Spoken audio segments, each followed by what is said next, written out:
വിജിൻ വായാന്തോടൻ്റെ കൂടെ തിരുവനന്തപുരത്തും ചേരുന്നു. വിജിൻ, BJPയെ സംബന്ധിച്ചും ഈ തെരഞ്ഞെടുപ്പ് പ്രധാനപ്പെട്ടതാണ്. ഒന്ന്, ഈ രാജീവ് ചന്ദ്രശേഖരൻ വന്നതിന് ശേഷം അദ്ദേഹം പുതിയൊരു കൈൻഡ് ഓഫ് രാഷ്ട്രീയം അവതരിപ്പിക്കാൻ ശ്രമിക്കുന്നു എന്നൊക്കെയാണ് അവകാശപ്പെടുന്നത്. തിരുവനന്തപുരം കോർപ്പറേഷൻ ഞങ്ങൾ പിടിക്കാൻ പോകുമെന്ന് പറയുന്നു. വേറെ പല സ്ഥലത്തെക്കുറിച്ചും അവർക്ക് അവകാശവാദമുണ്ട്. BJP എന്തുമാത്രം സെറ്റാണ്? പുതിയ ടീമിന് കീഴിൽ BJP ഓൾ സെറ്റാണോ? എല്ലാവരും ഒറ്റക്കെട്ടായി? ഇപ്പോൾ കേരളത്തിൽ ഇപ്പോൾ പല പാർട്ടികളിലെയും ആഭ്യന്തര ചിത്രങ്ങളെ കുറിച്ച് പറയുമ്പോൾ അതുപോലെ തന്നെ അകത്തടിയുള്ള പാർട്ടിയാണ് BJP. അവർ പക്ഷേ ഈ ഇലക്ഷനായപ്പോൾ ഓൾ സെറ്റാണോ?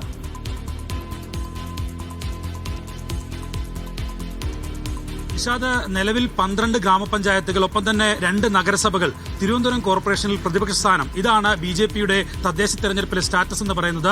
അതിൽ നിന്ന് വലിയ മുന്നേറ്റമുണ്ടാക്കാം എന്നുള്ള പ്രതീക്ഷയിലാണ് ഇത്തവണ അവർ പോരാട്ടത്തിന് ഇറങ്ങുന്നത്. നേരത്തെ സൂചിപ്പിച്ചതുപോലെ തന്നെ രാജീവ് ചന്ദ്രശേഖരന്റെ നേതൃത്വത്തിൽ വികസിത കേരളം എന്നുള്ള മുദ്രാവാക്യമാണ് BJP കേരളത്തിൽ അങ്ങോളം ഇങ്ങോളം ഉയർത്തുന്നത്. അതുമായി ബന്ധപ്പെട്ട പദയാത്രകൾ ഒപ്പം തന്നെ പ്രചാരണ പരിപാടികളൊക്കെ പലതവണയായി അവർ നടത്തിക്കഴിഞ്ഞു. സ്ഥാനാർത്ഥി നിർണയമൊക്കെ പല സ്ഥലങ്ങളിലും പൂർത്തിയാക്കാൻ കഴിയുന്നുണ്ട്. വലിയ തരത്തിലുള്ള മുന്നേറ്റം ഗ്രാമപഞ്ചായത്തുകളിൽ ഉൾപ്പെടെ, അതും മോദിയുടെ കൂടെ പേരെടുത്ത് പറഞ്ഞുള്ള പ്രചാരണമാണ് നിലവിൽ നടത്തുന്നത്. മോദി മുന്നോട്ട് വയ്ക്കുന്ന വികസിത ഭാരതത്തിനൊപ്പം സംസ്ഥാനത്ത് വികസിത കേരളം എന്നുള്ള മുദ്രാവാക്യം, അതിനുള്ള ശക്തി പകരണം എന്നുള്ളതാണ് BJP ആവശ്യപ്പെട്ടുകൊണ്ടിരിക്കുന്നത്. നിഷാദ് സൂചിപ്പിച്ചതുപോലെ ഈ പന്തളത്തെയും ഒപ്പം തന്നെ പാലക്കാടും നഗരസഭകളാണ് BJPക്ക് നിലവിലുള്ള നഗരസഭകൾ. ആ നഗരസഭകളിൽ വിഭാഗീയത ശക്തമാണ് എന്നുള്ളതാണ് പ്രധാനമായും അവർക്ക് കല്ലുകടിയായി ഇരിക്കുന്നത്. പാലക്കാട് ഒരുപക്ഷെ നഷ്ടപ്പെടുന്ന നിലയിലേക്ക് പോലും പോകാനുള്ള സാധ്യതയുണ്ട് എന്നുള്ള കണക്കുകൂട്ടൽ, അങ്ങനെയുള്ള വിലയിരുത്തൽ ഒക്കെ BJPയെ സംബന്ധിച്ചിടത്തോളം ഉണ്ട്. ഒപ്പം തന്നെ പന്തളം നഗരസഭയാണ് അവർക്ക് സംരക്ഷിച്ചു നിർത്താം എന്ന് പ്രതീക്ഷിക്കുന്ന നഗരസഭ. ഒപ്പം തിരുവനന്തപുരം നഗരസഭ പിടിക്കുക എന്നുള്ളത് അഭിമാന പ്രശ്നമായി തന്നെ ഏറ്റെടുത്തിരിക്കുകയാണ്. BJP സംസ്ഥാന അധ്യക്ഷൻ രാജീവ് ചന്ദ്രശേഖരനെ നേരിട്ട് ചുമതലയെടുത്താണ് പ്രചാരണ പ്രവർത്തനങ്ങൾ നടത്തിക്കൊണ്ടിരിക്കുന്നത്.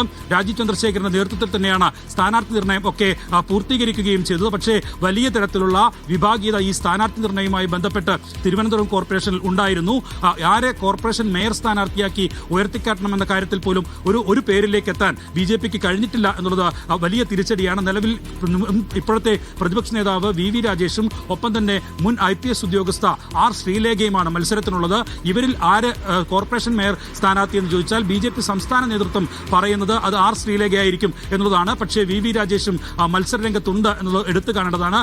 ഇങ്ങനെ പല സ്ഥലങ്ങളിലും, തിരുവനന്തപുരം കോർപ്പറേഷനിലെ പല സ്ഥലങ്ങളിലും സംസ്ഥാന നേതൃത്വം മുന്നോട്ട് വെച്ച സ്ഥാനാർത്ഥികളെ തങ്ങൾക്ക് ആവശ്യമില്ല എന്നുള്ള നിലയിൽ പ്രാദേശിക നേതാക്കളും പ്രാദേശിക പ്രവർത്തകരും ഉൾപ്പെടെയുള്ളവർ എതിർപ്പറിയിച്ചു. പക്ഷേ അതിനെയൊക്കെ മറികടന്നാണ് സ്ഥാനാർത്ഥി പ്രഖ്യാപനം പല സ്ഥലങ്ങളിലും ഉണ്ടായത് എന്നുള്ളതാണ്. നിലവിൽ തന്നെ തിരുവനന്തപുരം കോർപ്പറേഷനെ സംബന്ധിച്ചിടത്തോളം എടുത്തു പറഞ്ഞാൽ ഈ തിരുവനന്തപുരം കോർപ്പറേഷൻ തന്നെയാണ് അവർക്ക് ഏറ്റവും പ്രധാനപ്പെട്ടത്. അടുത്ത തിരഞ്ഞെടുപ്പിൽ ഒരു നിയമസഭാ തിരഞ്ഞെടുപ്പിലേക്ക് കടക്കുമ്പോൾ തലസ്ഥാന ഭരണം തങ്ങളുടെ കയ്യിലാണ് എന്ന് വരുത്തി തീർത്ത് എന്ന പ്രചാരണം വ്യാപകമാക്കാൻ വേണ്ടിയുള്ള എല്ലാ പരിശ്രമവും BJP തിരുവനന്തപുരം കേന്ദ്രീകരിച്ചുകൊണ്ട് പ്രവർത്തിക്കുന്ന അതിനിടയ്ക്ക് സുരേഷ് ഗോപി തൃശ്ശൂർ ഞങ്ങൾ പിടിക്കാൻ പോവുകയാണ്. കോർപ്പറേഷനും ജനങ്ങളുടെ പൾസ് മനസ്സിലാക്കിയിട്ടാണ് ഞാനിത് പറയുന്നതെന്നാണ് സുരേഷ് ഗോപി പറയുന്നത്. സുരേഷ് ഗോപി തൃശ്ശൂരിൽ വീണ്ടും ആവർത്തിക്കുമോ അത്ഭുതം?